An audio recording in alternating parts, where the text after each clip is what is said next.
Hello students, welcome in this video of class 10 subject English. Today we are going to start unit number 1.4 Be Smart. So there is chit chat section. Now students, you are teenagers. So you are thinking about planning your career. Planning your career is not an easy task, but we can reduce the distress by making a proper choice. If we do what we love to do, the journey becomes smooth and leads to success. म्हणजे आपल्याला आपल्या करिअरचं नियोजन करणं हे काही सोपं काम नाहीये, पण आपल्याला नंतर होणारा जो पश्चाताप आहे तो आपण कमी करू शकतो केव्हा, जर आपण योग्य निवड केली तर.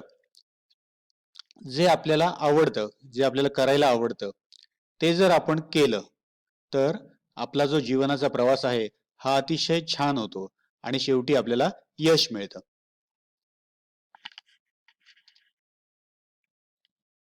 The following diagram shows important factors to be considered while choosing a career.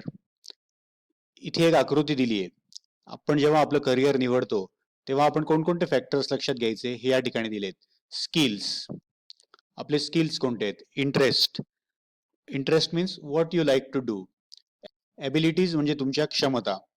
Personal traits, that means your personal qualities. Demand, which career is in demand. Financial gains, that means how much money you can earn. Family profession, when you select your career, when you choose your career, you have to think about your family profession also. Future prospectus, that means in future what are the opportunities for your career. So all these factors you have to consider when you think about your career. Now, next part, an acrostic. An acrostic is a form of writing where the first letters in each of the lines form another word. For example, friend. Friend हा शब्द दिलाय FRIEND. यातलं प्रत्येक या शब्दातलं प्रत्येक letter घ्यायचं आणि त्यापासून एक शब्द बनवायचा. FRIEND. F faithful, F for faithful, R for respectable, I for inspiring, E for encouraging, N for noble, D for dependable. You can prepare your own acrostics. For example, if you write the word family, FAMILY. So what can you write? F means for, A means all, M means members, I for I, L for love, and Y for you. You can write that word FAMILY. For all members, I love you. In this way, you can make acrostic. Now, next question is, say whether the underlined words in the following sentences are used as a noun or verb or adjective. विद्यार्थी मित्रांनो, तुम्हाला एक लक्षात ठेवावं लागेल की वाक्यातला शब्द हा एकच शब्द कधी कधी नाउन म्हणून म्हणजे नाम म्हणून, कधी कधी क्रियापद म्हणून म्हणजे वर्ब म्हणून आणि कधी तो ऍडजेक्टिव्ह म्हणून येतो. आपल्याला ते समजून घेणं आवश्यक आहे. Sentence A, I walk to school every day. Here this word walk, it is a verb for this subject I. I walk to school every day, मी दररोज शाळेत पायी जातो. बी, I go for a walk every day. Here this word walk, it is a noun. मी दररोज फिरायला जातो. फिरायला या ठिकाणी काय आहे? वॉक हे नाउन आहे. They gave me a gift every day. Here gift, that word is a noun. Remember, you can gift her a storybook. Here the word gift, that is a verb. E, it was sold as a gift pack. Now this word gift, it is adjective for this noun pack. So here gift is an adjective. Next sentence F, they bought a new house on 10th street. Here new, this word is adjective. Next, the water tanks leak a lot. Leak या ठिकाणी हे verb आहे. An old age home houses 100 aging and homeless people. Houses म्हणजे निवारा देते. इथे action word आहे हा, म्हणून this word houses, that is a verb. So remember these nouns, verbs and adjectives. Now we will start reading the unit. Be smart. Let us read now. Champions aren't made in gyms. Champions are made from something they have deep inside them. A desire, a dream, a vision. म्हणजे champions जे बनतात ते काही gym मध्ये नाही बनत, तर champions बनतात कारण काय, they have deep inside them, त्यांच्या आतमध्ये त्यांच्या मनामध्ये खोलवर काहीतरी असतं. काय असतं ते? डिझायर, इच्छा असते, ड्रीम स्वप्न असतं, अ व्हिजन म्हणजे एक दृष्टी असते. They have to have the skill and the will, म्हणजे त्यांच्याकडे कोणती गोष्ट असणं आवश्यक आहे? स्किल, क्षमता, अँड द विल म्हणजे इच्छाशक्ती. But the will must be stronger than the skill, परंतु जास्त अधिक मजबूत काय आवश्यक आहे? विल, इच्छाशक्ती ही जास्त मजबूत आवश्यक आहे क्षमतांपेक्षा. Successful professionals thrive in the same manner, जे यशस्वी व्यावसायिक असतात ते याच पद्धतीने प्रगती करतात. थ्राईव्ह मीन्स प्रॉस्पर, प्रगती करणे. We all have a natural talents. We all have natural talents, आपल्या सर्वांमध्ये एक नैसर्गिक बुद्धिमत्ता आहे, असतेच. If we use that talent to set our goal in life, we can easily get success in life.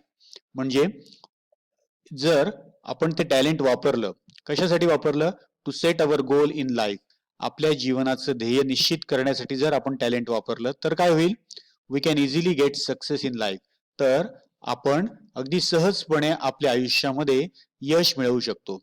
We shall not achieve our goals if we do not take action to achieve them.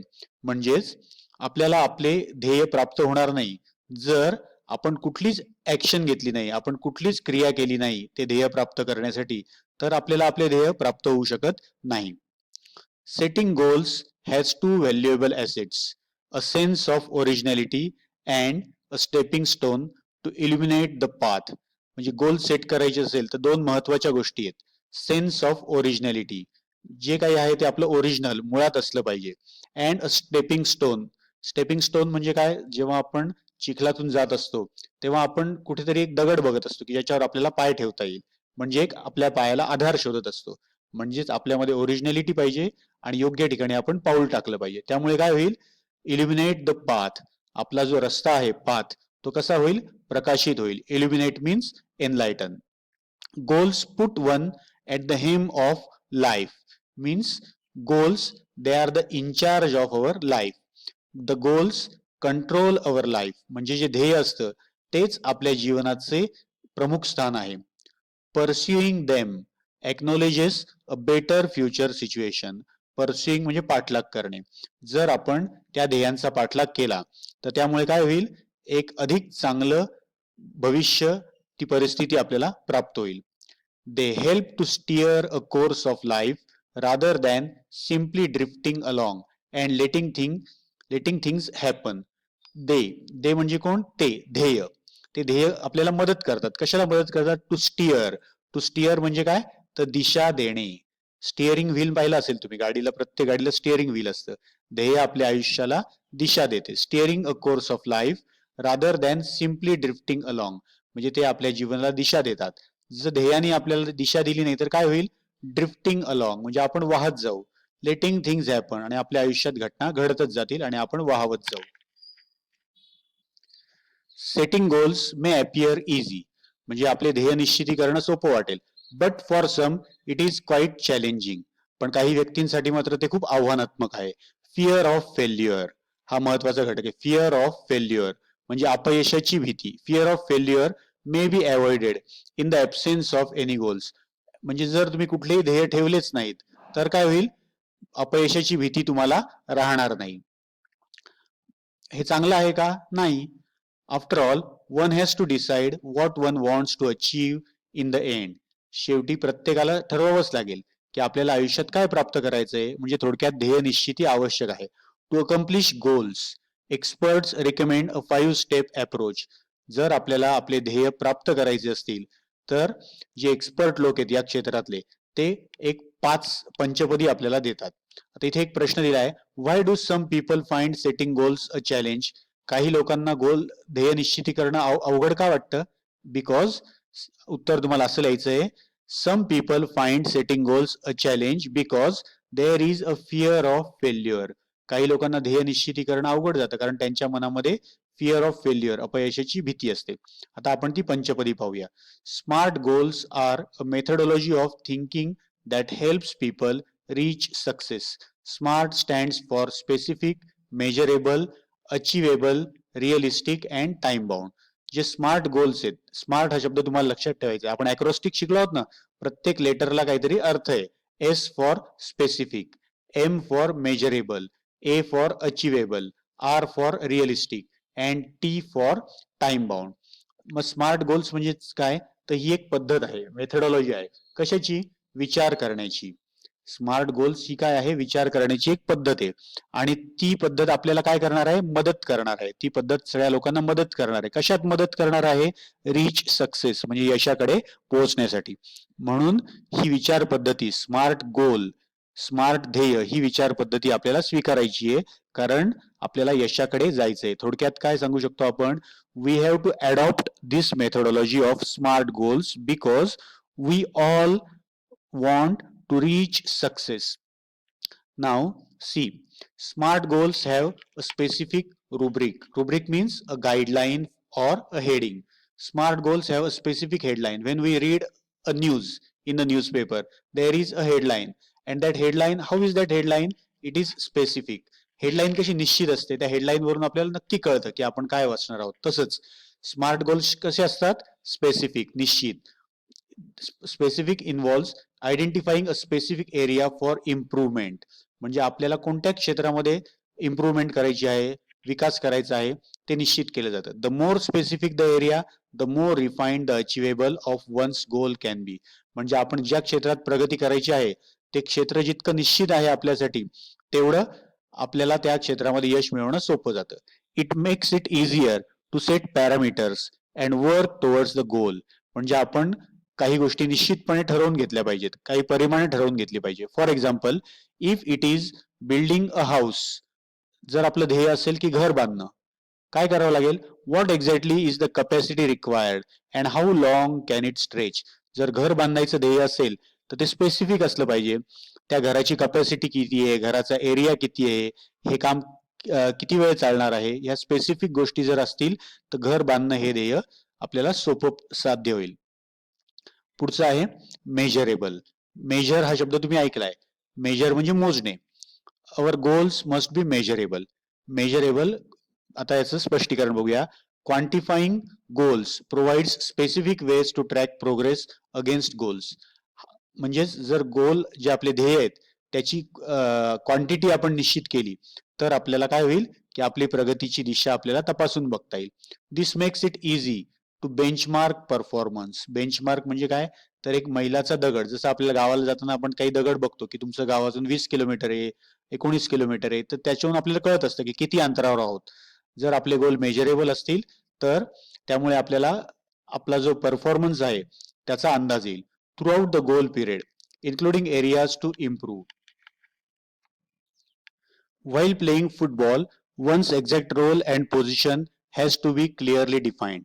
म्हणजेच काय, जेव्हा आपण football खेळत असतो तेव्हा प्रत्येक खेळाडूला एक रोल दिला असतो. त्यांनी कोणतं काम करायचं आहे, फुटबॉलमध्ये त्याची पोझिशन कोणती आहे आणि त्याला नक्की काय काम करायचं आहे, हे ज्या पद्धतीने निश्चित केलेलं असतं, म्हणजे ते मोजून मापून ठरवलेलं असतं. त्याच पद्धतीने our smart goals must be measurable.